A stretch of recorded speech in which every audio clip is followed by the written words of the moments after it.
mampinga ma Uganda UPDF na mayema ekolo Congo démocratique FARDC babandi kosala elongo bokengi na lac Edouqard na Ishasha na Nord Kivu.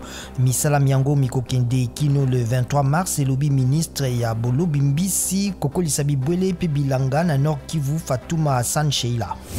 Washington ilaki koko bakosala elongo na baninga bayango na Afrika pona kosukisa lingomba etat islamique na molongo.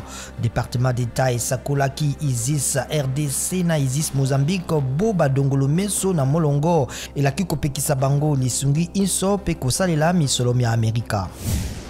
Antoine Kesia-Mbe Mindua ya ekolo Congo démocratique aponami vice-président ya mibale ya Cour pénale internationale aponami bumisato. Piotr Omanski ya Pologne nde aponami président pe mama Luz del Carmen Ibanez Carranza ya Pérou nde vice-présidente.